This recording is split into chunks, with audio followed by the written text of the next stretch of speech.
Hello बच्चों। बेटा कल हमने जो वीडियो में डिस्कस किया था, हमने बात की थी ग्राफ की। तो कुछ बेसिक बातें मैंने आपको बताई थी। अब ग्राफ को आगे बढ़ाने से पहले जिन फिजिकल क्वांटिटीज़ के बीच में आप ग्राफ डिस्कस करने जा रहे हैं, उन फिजिकल क्वांटिटी की हम कुछ कॉन्सेप्चुअल बातें कर लेते हैं। यानी कि ये जो डिस्कशन हम कर रहे हैं, इसके बाद आपके लिए जो कॉन्सेप्चुअल डाउट्स हैं और जो प्रॉब्लम्स हैं वो बहुत ही आसानी से सोल्व हो जाएंगी आपकी, और एमसीक्यू में आपको बहुत हेल्प मिलेगी। तो देखिए बेटा, सबसे पहले हमने वेलोसिटी की बात की थी और हमने बताया था डिस्प्लेसमेंट अपॉन में टाइम। तो डिस्प्लेसमेंट हमने लिया delta x by delta T, और डेल्टा एक्स को हमने लिखा x2 final position minus x1 initial position, final time minus initial time. ठीक है बेटा। और वेलोसिटी की डायरेक्शन क्या होगी? What is the direction of velocity? तो बेटा सीधी सी बात है, जो डायरेक्शन डिस्प्लेसमेंट की होगी, क्योंकि वेलोसिटी एक वेक्टर क्वांटिटी है और डिस्प्लेसमेंट एक वेक्टर क्वांटिटी है, और दो वेक्टर ही आपस में बराबर हो सकते हैं। अगर हम इनको वेक्टर फॉर्म में लिखेंगे तो v वेक्टर इक्वल टू आप लिखेंगे delta x by delta T. तो आपके पास यहाँ डेल्टा एक्स के ऊपर वेक्टर जाएगा और अपॉन में डेल्टा टी, टाइम स्केलर है। तो जो डायरेक्शन आपकी डिस्प्लेसमेंट की होगी वही डायरेक्शन हमारी वेलोसिटी की होगी। इसी तरह हमने एक्सेलरेशन की बात की थी। तो एक्सेलरेशन वेलोसिटी अपॉन टाइम नहीं होता है, एक्सेलरेशन होता है चेंज इन वेलोसिटी अपॉन में टाइम टेकन। और change in velocity final velocity minus initial velocity, final time minus initial time, ये वेक्टर फॉर्म में लिखा आपने। तो यहां से कोई आपसे पूछ ले कि एक्सेलरेशन की डायरेक्शन क्या होगी, तो बच्चे एकदम से बताते हैं जो डायरेक्शन वेलोसिटी की होगी। नहीं, गलत है। आपसे भी अगर मैं पूछूं तो आपके दिमाग में भी एक बार तो यही आएगा कि भाई वेलोसिटी की जो डायरेक्शन होगी वही एक्सेलरेशन की होगी। नो बेटा, जो डायरेक्शन चेंज इन वेलोसिटी की होगी वो डायरेक्शन एक्सेलरेशन की होगी। ओके। और एक्सेलरेशन बेटा आपका जीरो भी हो सकता है, पॉजिटिव भी हो सकता है, नेगेटिव भी हो सकता है। ओके, ठीक है भाई। इसके बाद हम बात करते हैं कुछ जो आपकी कॉन्सेप्चुअल बातें हैं इनके बारे में, डिस्प्लेसमेंट की, वेलोसिटी की और एक्सेलरेशन की। तो मैंने लास्ट वीडियो में डिस्कस भी किया था, एक्सेलरेशन वाली वीडियो में, जब हम बात कर रहे थे कि जब एक्सेलरेशन वेलोसिटी के पैरेलल होगा, जब एक्सेलरेशन वेलोसिटी के पैरेलल होगा तो उस केस में बॉडी की स्पीड इंक्रीज करेगी, तो बॉडी स्पीड अप हो जाएगी। ठीक है, तो यहां भी यही बातें हो रही है। इसका मतलब ये हुआ कि जब a और v की प्रोडक्ट ग्रेटर देन 0 होगी तब आपकी बॉडी की स्पीड बढ़ेगी। कैसे, समझिए। यहां पर देखिए, मैं अगर यहां कोऑर्डिनेट एक्सिस ड्रॉ कर लूं तो मेरे पास ये एक्सिस कुछ इस तरह से होगी। तो बच्चों, ये होगा हमारा प्लस एक्स, ये होगा माइनस एक्स, ये होगा आपका प्लस वाई डिस्टेंस, ये होगा माइनस वाई, और यहाँ ओरिजिन को 0 मानते हो आप। ठीक है।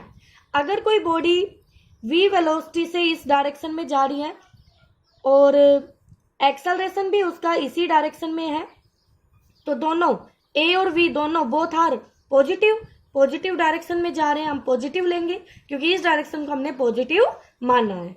ओके, तो a और v की प्रोडक्ट क्या आ गई? ग्रेटर देन 0 आ गई। ठीक है। अब एक्सेलरेशन और वेलोसिटी दोनों सेम डायरेक्शन में था, इसीलिए आपकी क्या आई? ए वी की प्रोडक्ट ग्रेटर देन 0 आई, तो बॉडी की स्पीड इंक्रीज करेगी। अब यहां देखना, अगर कोई बॉडी v वेलोसिटी से इस डायरेक्शन में जाती है और एक्सेलरेशन भी इसी डायरेक्शन में होता है, अब पॉजिटिव डायरेक्शन ये हमारी, दिस इज अ पॉजिटिव, तो ये पॉजिटिव डायरेक्शन है, तो ये वाली क्या होगी हमारी? नेगेटिव बेटा, अंडरस्टूड है। तो v भी नेगेटिव, a भी नेगेटिव, तो a को भी माइनस a रखेंगे और v को भी माइनस v रखेंगे।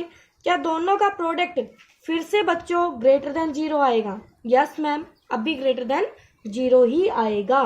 तो बेटा यही बात मैं आपको बता रही हूं कि जब हमारे पास a और v का प्रोडक्ट ग्रेटर देन 0 होगा तो बॉडी स्पीड अप होगी, a v greater than 0, this implies speeding up. ठीक है, स्पीड इंक्रीजिंग। इसका जस्ट उल्टा कर लो, ए वी की प्रोडक्ट, जब हमारे पास ए वी की प्रोडक्ट लेस देन 0 होगी, ऐसा तो तभी होगा जब एक पॉजिटिव और दूसरा नेगेटिव होगा। उस केस में क्या हो जाएगी, स्पीड डिक्रीजिंग। एग्जाम्पल देख लीजिए बच्चों, अगर वेलोसिटी, मैं दूसरे पेन से दिखाती हूं आपको, अगर इस एग्जाम्पल में मैं बात करूं कि ये v1 वेलोसिटी दिखा दी मैंने, तो ये इस डायरेक्शन में ले ली, बट इस केस में ए हमने कैसे ले लिया, a1 को हमने इस तरफ ले लिया। तो देखो v को पॉजिटिव डायरेक्शन में इंडिकेट कर रहे हैं और a को नेगेटिव में, तो दोनों की प्रोडक्ट क्या माइनस टर्म आएगी, तो वो माइनस क्या हो जाएगा, लेस देन 0। इस केस में बॉडी की स्पीड डिक्रीज करेगी बच्चों, ठीक है।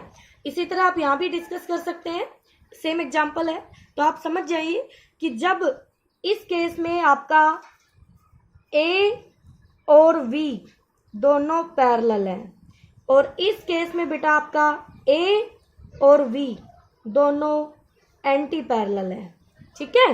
तो पैरेलल होगा तो स्पीड को बढ़ाएगा, और एंटी पैरेलल यानी मैं ये कह सकती हूँ कि जिस डायरेक्शन में बॉडी का मोशन है, अगर उसी डायरेक्शन में हमने एक्सेलरेशन अप्लाई कर दिया है तो बॉडी की स्पीड बढ़ जाएगी।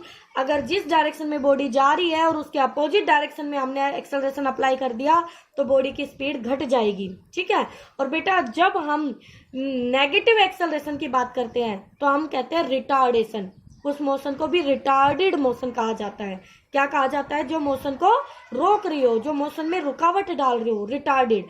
एक्सेलरेट, जो मोशन को बढ़ा रही हो, इंक्रीज कर रही हो, एक्सेलरेट कर रहा है, ठीक है बेटा। अब देखिए ये थी इसकी बातें। अच्छा यहीं पे अगर मैं एक्स डिस्प्लेसमेंट और वेलोसिटी की बात करूं तो डिस्प्लेसमेंट और वेलोसिटी की अगर हम बात करें तो ध्यान से देखो बेटा, अगर आपका एक्स और v का प्रोडक्ट ग्रेटर देन 0 है, x और v का प्रोडक्ट ग्रेटर देन 0 है, इसका मतलब ये होगा x भी पॉजिटिव v भी पॉजिटिव, तो बॉडी बेटा अवे फ्रॉम ओरिजिन जाएगी, अवे फ्रॉम ओरिजिन मूव करेगी। अगर बॉडी का x और v का प्रोडक्ट लेस देन 0 आता है तो बॉडी टुवर्ड्स ओरिजिन मूव करेगी, टुवर्ड्स ओरिजिन मूव करेगी। कैसे, खुद देखें। मान लो एक पार्टिकल यहाँ पे है, ये पार्टिकल है और ये उसका v है, ब्लू पेन से ध्यान से देखना, ये पार्टिकल है और ये v है। बेटा v की डायरेक्शन देखो, v की डायरेक्शन ये है, v की डायरेक्शन ये है, और डिस्प्लेसमेंट क्या है, डिस्प्लेसमेंट क्या है बच्चों, ये नेगेटिव है। देखो नेगेटिव इधर है लेफ्ट साइड में, ओके। तो x तो नेगेटिव हो गया और v पॉजिटिव हो गया, तो प्रोडक्ट क्या आई, माइनस, जो लेस देन क्या होगा, 0। तो पार्टिकल कहाँ जा रहा है, ओरिजिन की तरफ। मान लो आपका पार्टिकल ये है और v भी यही है, ये v है, ठीक है। तो पार्टिकल का x क्या है बेटा, पॉजिटिव, और v क्या है, ये है। x v की product positive, greater than 0, away from the origin, तो वो ओरिजिन से दूर जाएगा, ठीक है बेटा। यही बातें मैंने यहाँ आपको नोटबुक में समझाई है, आप अपने नोट्स में इनको अच्छे से लिख लेंगे, नोट डाउन कर लेंगे। तो बेटा स्पीडिंग अप की बात हुई, स्पीडिंग डाउन की बात हुई, स्लोइंग डाउन। तो यहाँ पे एक एग्जाम्पल दिखाया है मैंने आपको, एक बॉडी को हमने रिलीज किया, ड्रॉप किया या थ्रो किया एक हाइट से, तो ये v वेलोसिटी है। अगर हम ऊपर फेंकते हैं तो ऊपर अपवर्ड डायरेक्शन हम पॉजिटिव मान रहे हैं, तो डाउनवर्ड नेगेटिव हो गई हमारे लिए। तो यहाँ पे v उसका -10 मीटर पर सेकेंड है, और a यानी v भी डाउनवर्ड है और a भी डाउनवर्ड है। तो नीचे जब बॉडी जाती है तो उसकी स्पीड बढ़ती है कि घटती है, आप सभी सोच के देखिए। जब एक बॉडी को हम जस्ट छोड़ते हैं तब भी उसकी स्पीड इंक्रीज करती है नीचे जाते वक्त, जबकि एक बॉडी को जब हम ऊपर फेंकते हैं, अगले एग्जाम्पल में जब हम एक बॉडी को ऊपर फेंकते हैं तो वो बॉडी ऊपर v हमने अपवर्ड में अप्लाई किया, बट एक्सेलरेशन उसका डाउनवर्ड में अप्लाई है, एक्सेलरेशन ड्यू टू ग्रेविटी। तो ये एक्सेलरेशन इस मोशन को फेवर नहीं कर रही है बेटा, तो ये इसकी स्पीड को घटा रही है, तो यहाँ पे उसकी स्पीड डाउन होती है। दोनों पैरेलल है, स्पीड बढ़ रही है, दोनों एंटी पैरेलल है, स्पीड घट रही है।